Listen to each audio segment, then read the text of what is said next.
Since they began dating 2 years ago, millions of words have been written and spoken about Prince Harry and Meghan Markle. It was the public outing that every dedicated royal watcher has been waiting for. Their lives have been analysed, their relationship scrutinised.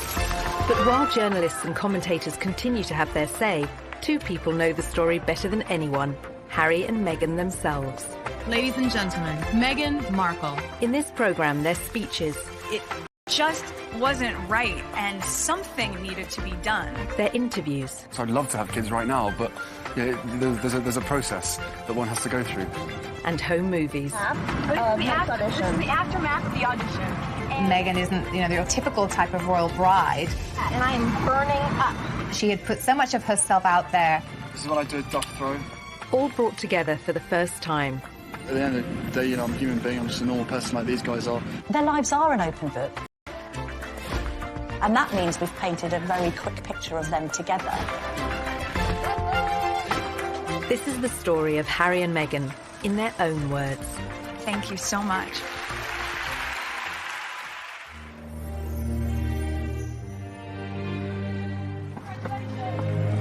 This afternoon, Prince Harry and Meghan Markle stepped hand in hand into the sunken garden at Kensington Palace. November 27th, 2017, and Harry and Meghan broke the news the world had been waiting for. 17 months after their first meeting, they were in love and about to be married. It was so sweet and natural and very romantic. He got on one knee. As a matter of fact, I could barely let you finish proposing. I was like, can I say yes now? She didn't even let me finish. She said, can I say yes, can I say yes now? And then there was hugs, and I had the ring in my finger, and I was like, can I give you the ring? And she goes, oh, yes, the ring.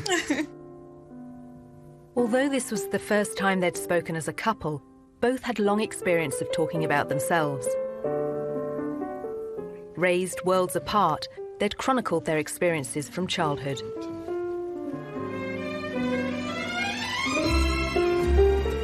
For Meghan, that was spent in Los Angeles, California, where she was born to her white father, Tom, and African-American mother, Doria. It was the late 70s when my parents met. My dad was a lighting director for a soap opera, and my mom was a temp at the studio. I like to think he was drawn to her sweet eyes and her afro, plus their shared love of antiques. Whatever it was, they married and had me. They moved into a house. What it was not, however, was diverse. And there was my mom, caramel in complexion, with her light-skinned baby in tow, being asked where my mother was, since they assumed she was the nanny. Nice, huh? You like these ponytails? With both parents working in the Hollywood entertainment industry, Meghan developed an early love of the stage. She would often visit her father as he worked behind the scenes on a long-running TV sitcom. It was considered so risque, some viewers even organised a boycott. There was a show called Married with Children. Do you Seen remember it, that show? yeah, absolutely, yeah. So I grew up on the set of Married with Children every day after school for 10 years. I was there. Wow. I know. It's a very perverse place for a little girl who went to Catholic school, no less, to grow up. There were a lot of times my dad would say, Meg, why don't you go and help with the craft services room over there? This is just a little off-color for your eyes. I wasn't allowed to watch it at home. I could watch the end credits, so I could give the screen a kiss when I saw my dad's name go by. I mean, they seem very close as father-daughter. And, I mean, she was a striking child. She was beautiful. And everyone would comment on how cute she was. But beyond that, and more important than that, was the fact she was just a very nice little girl and very respectful and just really a sweet kid to be around. Meghan's parents divorced when she was still at primary school. She and her mother Doria lived in a relatively comfortable neighbourhood.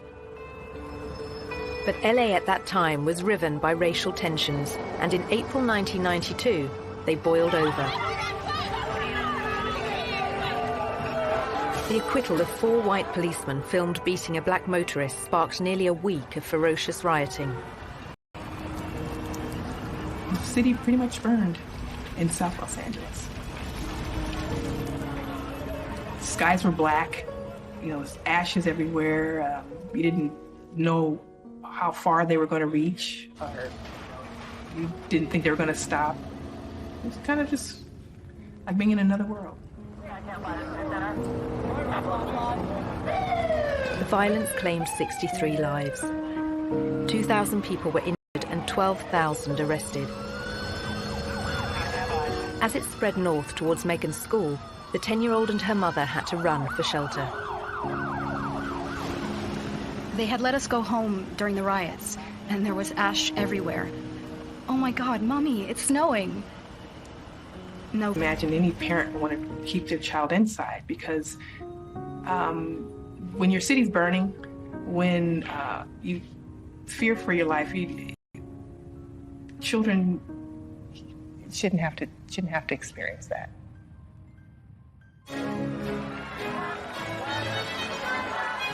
As Meghan was being raised in LA, Harry was growing up in London and in public.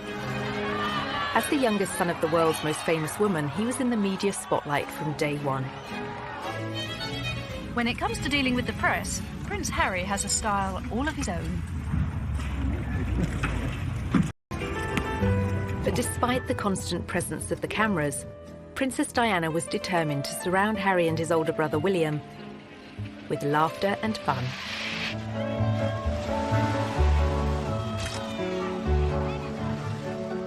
Our mother was a total kid through and through. When everybody says to me, so she was fun, give us an example, all I can hear is her laugh in my head. And that sort of crazy laugh of where there was just pure happiness shown on her face. When you look at Prince Harry as a child, there was always a sense that he was a lot more mischievous than his older brother, perhaps because he knew that he didn't have as much responsibility on his shoulders. One of her mottos to me was, you can be as naughty as you want, just don't get caught.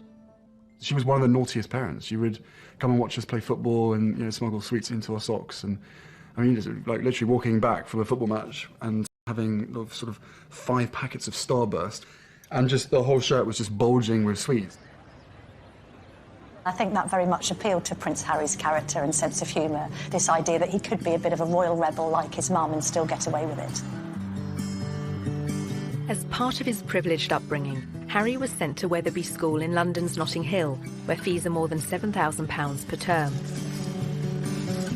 At the same time, Meghan, 3 years his senior, was a pupil at Los Angeles' Little Red Schoolhouse.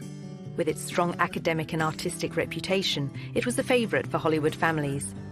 But some of the city's most deprived areas were just a short drive away, areas she'd frequently visit along with both her parents. My mom and dad came from little, so they made a choice to give a lot. Buying turkeys for homeless shelters at Thanksgiving, delivering meals to patients in hospice care, donating any spare change in their pockets to those asking for it. This is what I grew up seeing, so that is what I grew up being. A young adult with a social consciousness to do what I could, and to, at the very least, speak up when I knew something was wrong. In character was only just forming, but it would soon propel her onto the national stage. In 1993, the young schoolgirl took on a powerful multinational corporation, taking her complaint all the way to the White House.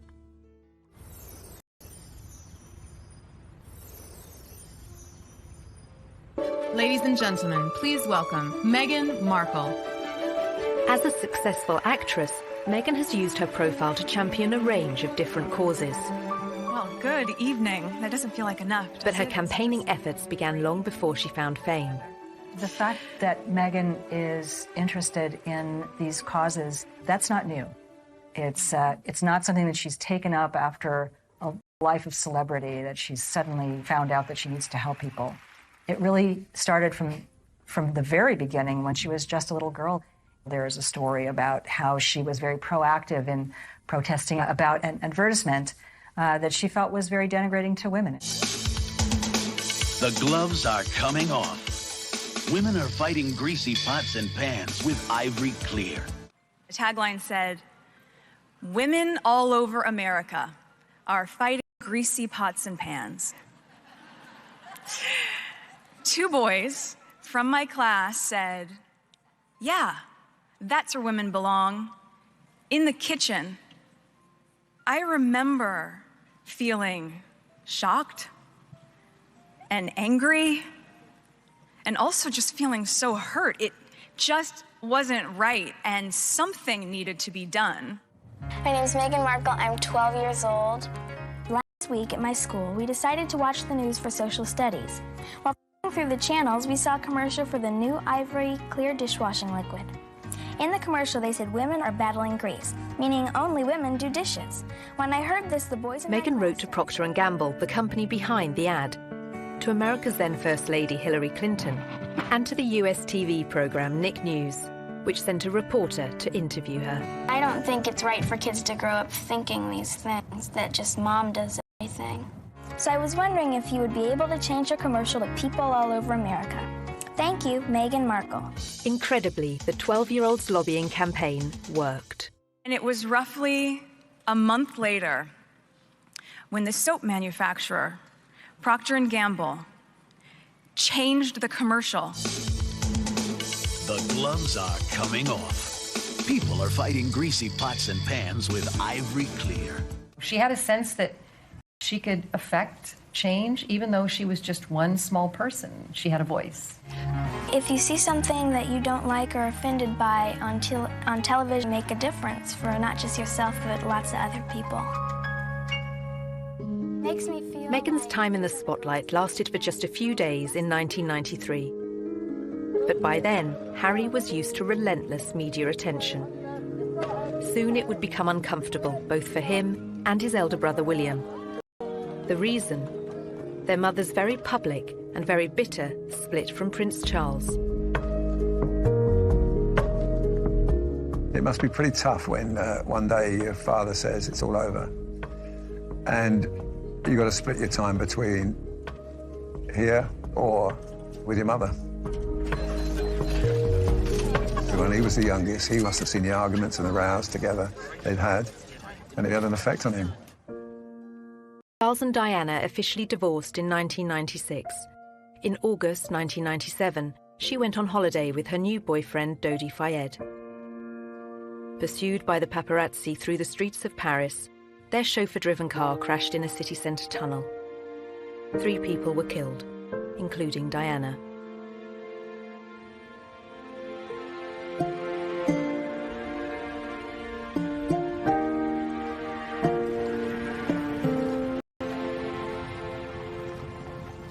My mother had just died, and I had to walk a long way behind her coffin, surrounded by thousands of people watching me while millions more did on television. I think everybody who witnessed the funeral and that young child walking behind his mother's coffin reflected on it and thought, goodness me, what effect is this going to have on this boy's life growing up? I don't think any child should be asked to do that, under any circumstances. I don't think it would happen today. Well, we now know, actually, the true effect that Diana's death had on both Harry and William. Prince Harry spoke extremely openly about the fact that that had a profound effect, that he completely went off the rails, he couldn't cope with it. I can safely say that losing my mum at the age of 12 and therefore shutting down all of my emotions for the last 20 years has had a quite serious effect on not only my personal life but also my work as well. My way of dealing with it was, sticking my head in the sand, refusing to ever think about my mum, because why would that help? It's only going to make you sad, it's not going to bring her back. So from an emotional side, I was like, right, don't ever let your emotions be part of anything. Obviously, you know, he speaks from the heart. I mean, Diana was a super mother, and to lose that person just such a young age must have been terrible for him, and he said that. How much he misses her, how much he thinks of her every day. Not a day goes by he doesn't think about it. Been very close to a complete breakdown on numerous occasions when all sorts of grief and sort of lies and misconceptions and everything's coming at you from every angle. Diana's funeral was watched by an estimated 2.5 billion people around the world. Among them, 16-year-old Meghan Markle. By then, she was a student at the all-girl Immaculate Heart High School in Los Angeles. Here, just 2 miles from Hollywood, her acting ambitions were taking shape. Long before I taught Meghan, I saw her in the school plays. And she was one of those girls, when she was on stage, you were drawn to watch her because she just had this charisma and this... We have a musical and a play every year. And she's certainly one of the many shining lights that we have here at Immaculate Heart. Meghan's stage talents led her to enroll on a university course in theatre. Before joining, she auditioned for roles in music videos. After the aftermath of the audition. This is the aftermath of the audition, and it went pretty well. We just had to dance crazily, and so I did, and it was tired. Just all dance like wild women, and I was shaking my hair around, and so that's that, and I am burning up. The Los Angeles of 1998 had recovered from the riots of 7 years earlier, but racial prejudice remained. I was home in LA on a college break when my mom was called the N-word. We were leaving a concert and she wasn't pulling out of a parking space quickly enough for another driver.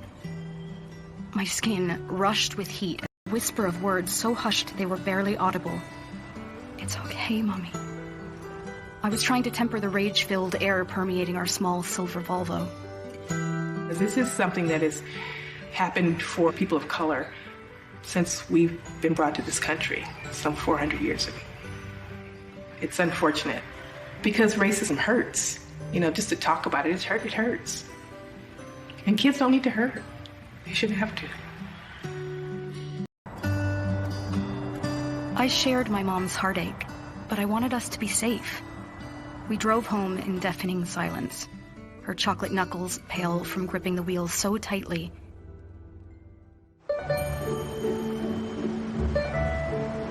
When Meghan returned to her university near Chicago, she showed huge promise on stage, starring in a number of student movies. But soon the undergraduate was keen to spread her wings and take on other subjects.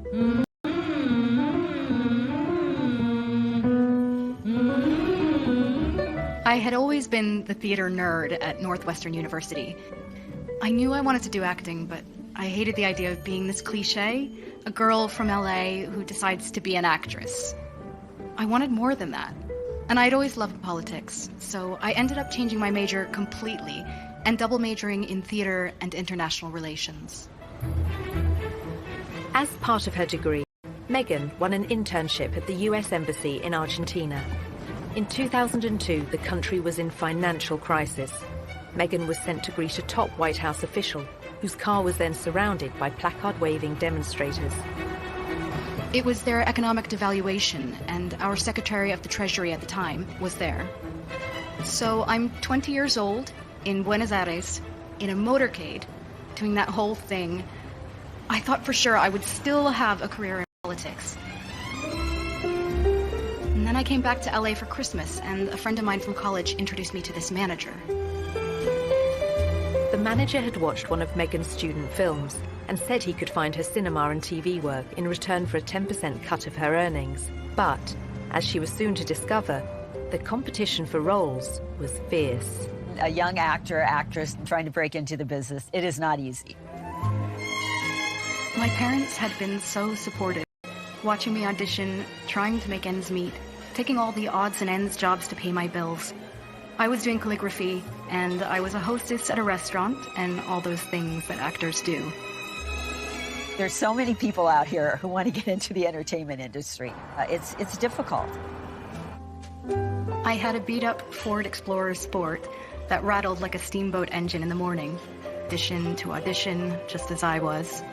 I mean, you really have to be very self-promoting, and you have to be willing to, knock on doors and be very motivated and have good self-esteem, because you could get eaten alive out here. I would drive to auditions and park at the back of the parking lot, far from the eyes of anyone who could see me unlocking the trunk and crawling into my car through its only feasible entry point. I would play it off, obviously, as though I was looking for something, reaching so deep for something that my car almost sucked me in to get it. Much like my experience in Hollywood, to be honest. Struggling, climbing hurdles, searching for something that I couldn't even see, and just reaching for it. Now in her mid-20s, the most Meghan had to show for her efforts were bit parts in soap operas, TV dramas, and the odd movie. In 2006, she became a briefcase girl on the American version of the quiz show Deal or No Deal, recording up to 7 shows a day. For somebody like Meghan, appearing as essentially an adornment on a game show would not be her ideal job. I'm sure she appreciated the paycheck, but she would have felt creatively unfulfilled. I would put that in the category of things I was doing while I was auditioning to try to make ends meet. I was the ill-fated number, which for some reason no one would ever choose. I would end up standing up there forever in these terribly uncomfortable and inexpensive 5-inch heels, just waiting for someone to pick my number so I could go and sit down. Despite her setbacks and disappointments in Hollywood, Meghan persisted. And in 2011, her big break came in Canada. Success and fame beckoned, as well as marriage.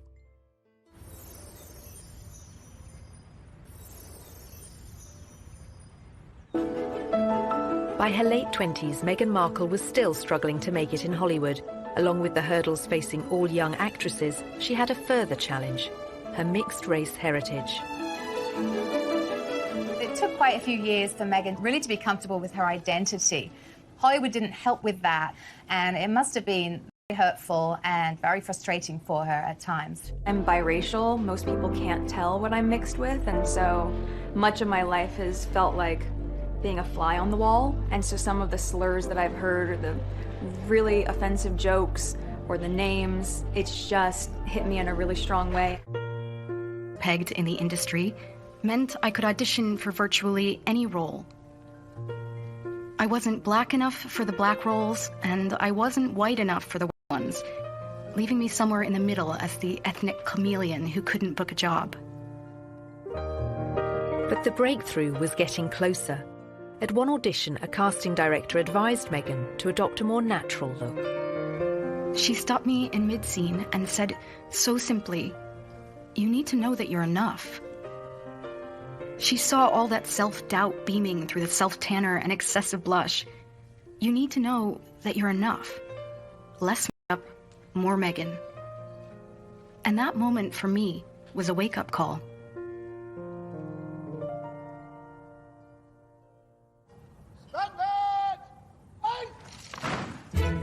As Meghan edged closer to fame, Harry was doing his best to escape the media spotlight. After finishing his studies at Eton, he took a gap year, then enrolled at the Sandhurst Royal Military Academy, passing out in 2006.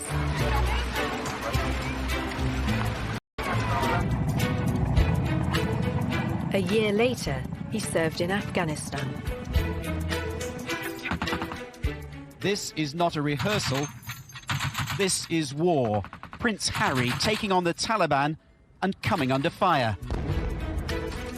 The army had deployed Harry to the front line in secret. The media were only allowed to report on it as his 20-week tour of duty came to an end. This is what I do, duck throw. At the end of the day, I'm a human being, I'm just a normal person like these guys are. I don't know, it's just nice to be. I wouldn't expect the British public to make much of it. I think they would just turn around and go, yep, good on him, good on the people who got him out there. He's a soldier, so what, basically. So what if he goes out there? My husband went out there and he died, so what if he goes out there? The general opinion, and hopefully so. He was very good at his job, he was very competent, and he fitted in very well with everyone that he worked with. There was no airs and graces with Harry. He just wanted to be treated the same as everybody else, which he was. He didn't expect any sort of special favours, being the Queen's grandson. Harry's determination to be treated the same as other soldiers won him praise from the media. But newspapers were less impressed by his behaviour when off duty. In 2012, pictures of a semi-naked royal enjoying time off in Las Vegas made the front pages.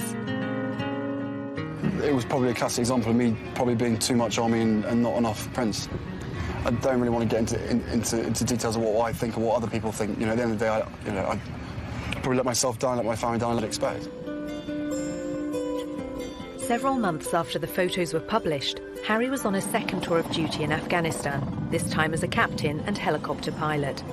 Approaching 30, he was making plans for a life post-army and fielding questions about his personal plans for the future. I don't think you can ever be urged to settle down. If you find the right person and everything feels right, then it takes time, especially for myself and my brother. You ain't ever going to find someone who's going to jump into the position that it would hold. Simple as that. By then, Meghan had found a long-term partner, American film and TV producer Trevor Engelson. They dated for 7 years, marrying in 2011. That same year, she auditioned for a new TV legal drama, Suits, set in New York, but about to be filmed in Toronto. It was the 5th pilot I would have filmed. I remember hoping this one would see the light of day. Never would I have imagined that this show would not just change my career, but also change my life. Meghan won the part of Rachel Zane, an ambitious young paralegal. After years of slog, it was her breakthrough role. The show proved to be a success. The USA cable network ordered a second series, and Meghan moved full-time to Canada to be near the studio. So Meghan chose not to live in, like, the poshest area of Toronto. She chose Seton Village, which is more laid back, tree-lined, and people keep to themselves, and that's exactly what Meghan did. So much so that her neighbours didn't even know who she was. But that was soon to change as her TV series became an international hit.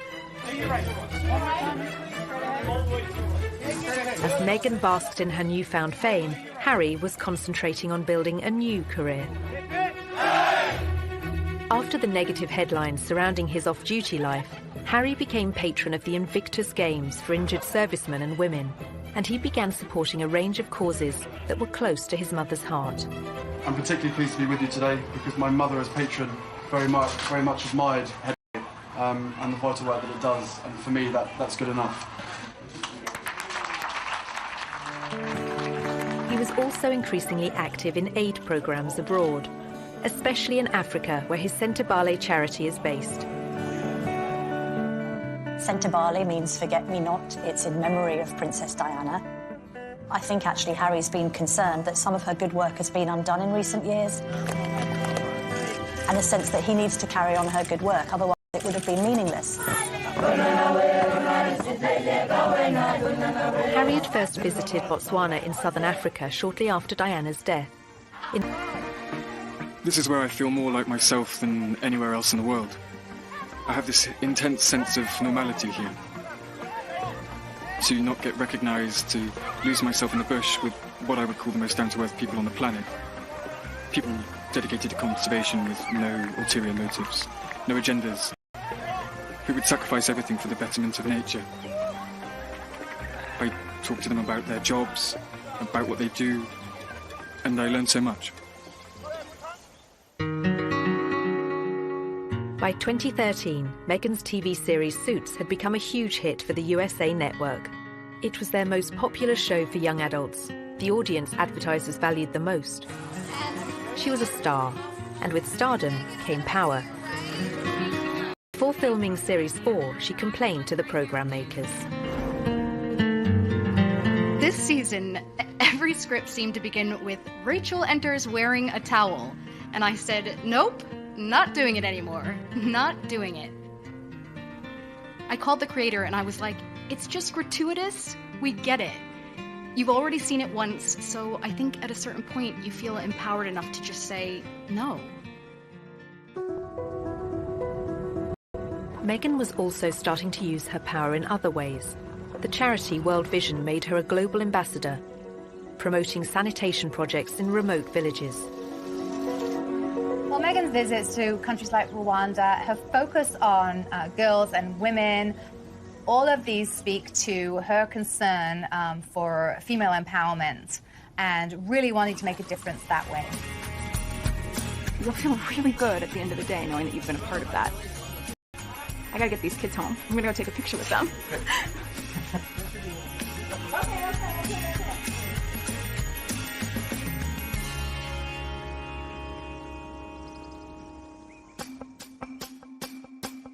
Meghan's fame had coincided with sadness in her personal life. In 2013, she and Trevor Engelson divorced after 9 years together and 2 years of marriage. Although neither has ever spoken publicly about the split, commentators attributed it to the distance between them. While Meghan concentrated on her TV work in Toronto, he remained in LA. At 31, Harry was also unattached, despite a series of girlfriends and a reputation as one of the world's most eligible bachelors. I said to Prince Harry, when are you going to get married? And he said, when are you going to get married? He always had a string of pretty serious relationships with pretty serious women. I don't think that worked simply because, although she loved him, she didn't love the status of monarchy and the baggage that he came with him. And then Cressida Bonus, again, another very bright spark, lovely girl. Again, loving Harry and being with Harry, but not the circus that comes around him. In 2015, a year after that latest split, Harry went on a tour of New Zealand and revealed his strong desire to start a family. Of course, I'd love to have kids right now, but yeah, there's a process that one has to go through. And, you know, tours like this is great fun. Hopefully I'm doing all right by myself. It would be great to have someone else next to me to share the pressure. But, you know, time will come. Whatever happens, happens, I guess. The relationship he craved was just a year away. When he first met Meghan in London in July 2016, they discovered much in common. Both their parents had divorced when they were young. They were famous, wealthy, and had a shared interest in the developing world. It was one of the first things we started talking about when we met, was just the different things that we wanted to do in the world and how passionate we were about seeing change. I think that was, that's what got date 2. Soon after that second date, their first holiday, Harry invited Meghan to the country he'd first visited in the aftermath of his mother's death 19 years earlier. I think about 3, maybe 4 weeks later, that I managed to persuade her to come and join me in Botswana, and we camped out with each other under the stars. We spent, she came and joined me for 5 days out there, which was absolutely fantastic. So then we were really by ourselves, which was crucial to me to make sure that we had a chance to get to know each other. Yeah. The couple kept their relationship secret throughout the summer of 2016. But then, at the end of October, the first headline appeared.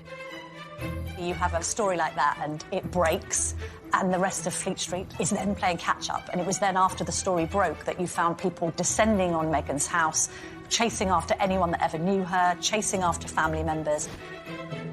I think both of us were totally surprised by the reaction after the first 5-6 months that we had to ourselves of what actually happened from then. So I think you can have as many conversations as you want and prepare as much as possible, but we were totally unprepared for what happened after that.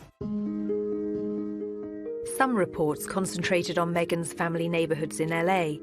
Others focused on the breakup of her parents' marriage and her relationships with her half-sister and half-brother.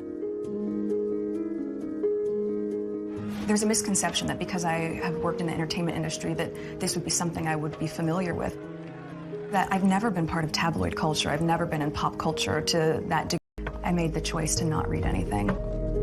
But some of the coverage and comments incensed Harry. Breaking news from Kensington Palace this morning. Prince Harry After 8 days of headlines, he came out fighting. I think that's one of the strongest statements I've ever heard come out of a palace.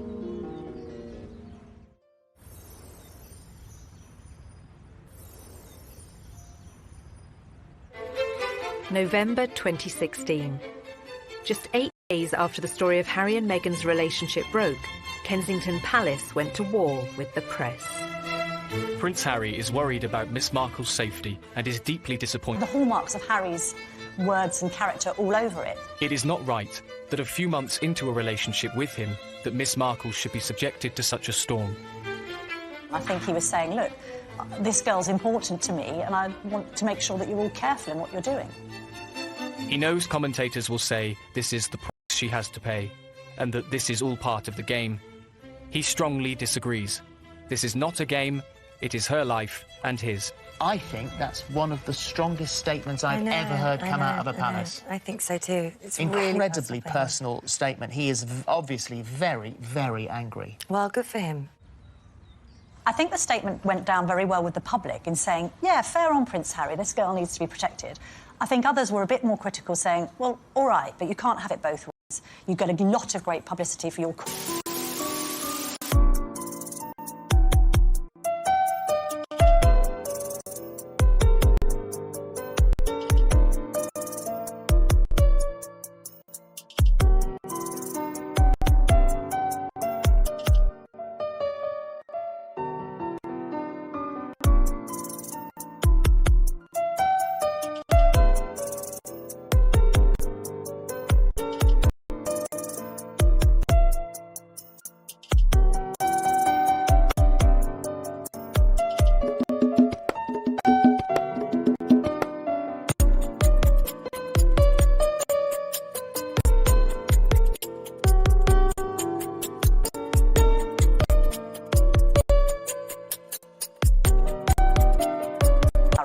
If we want to find out about your private life, we're entitled to. Poring over Meghan's private life continued. Journalists scoured her social media accounts looking for more clues about her relationship with Harry. They found she'd posted photos of herself with a bracelet similar to one worn by him. To all my TIG friends, after 3 beautiful years on this adventure with you, it's time to say goodbye. In April 2017, Meghan began withdrawing from social media to successful lifestyle website The TIG, posting a farewell message to all her readers. Keep laughing and taking risks, and keep being the change you wish to see in the world. Thank you for everything. Meghan Markle. In the early autumn of 2017, the couple was seen in public for the first time. Harry attended the 3rd Invictus Games in Toronto, and Meghan turned up in the crowd. It was the public outing that every dedicated royal watcher has been waiting for. Just 24 hours later, the couple abandoned any effort to keep their feelings for each other private. The setting for this first public date was extraordinary, with no attempts to hide away as they watched the wheelchair tennis at the Invictus Games. It was open to the public. Anybody could go and watch the wheelchair tennis match, although it has to be said, I don't know how many people were actually watching the wheelchair tennis match because a lot of people were watching Harry and Meghan. Just 6 weeks after their very public appearance, the couple had a very private moment. Meghan was staying with Harry at Nottingham Cottage, his 2-bedroomed home set within the Kensington Palace estate. He proposed, and she accepted. The ring is obviously yellow gold, because that's her favourite. And the main stone itself is sourced from Botswana. And the little diamonds either side are from my mother's jewellery collection to make sure that she's with us on this crazy journey together. And it's beautiful. And he designed it. It's incredible. Yeah. Make sure it stays on that finger. Of course. What do you think your mother would have thought of Meghan or said about Meghan? Oh, they'd be thick as thieves. Without question. I think she would be over the moon, jumping up and down, so excited for me. But then, as I said, would have probably been best friends with Meghan. So no, it is days like today when I really miss having her around and miss being able to share the happy news. But with the ring and with everything else that's going on, I'm sure she's with us. I'm sure she's with us. Jumping up and down somewhere else.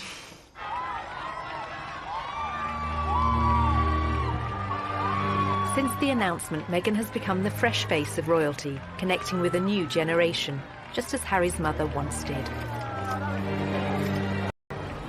I know that I'm in love with this girl, and I hope that she's in love with me. But we still had to sit down on the sofa, and I still had to have some pretty, frank conversations with her to say, look, what you're letting yourself in for, it's a big deal. It's not easy for anybody. But I know that, at the end of the day, she chooses me, and I choose her, together as a team. After a life spent on the other side of the Atlantic, Meghan is now planning to become a UK citizen. She and Harry have also spoken of their wish for the Commonwealth. But now, with their wedding fast approaching, their focus, for the moment, is firmly on May the 19th. We're a couple. We're in love. I'm sure there will be a time when we will have to come forward and present ourselves and have stories to tell.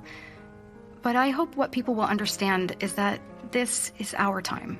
This is for us. It's part of what makes it so special that it's just ours. But we're happy. Personally, I love a great love story.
With both parents working in the Hollywood entertainment industry, Meghan developed an early love of the stage.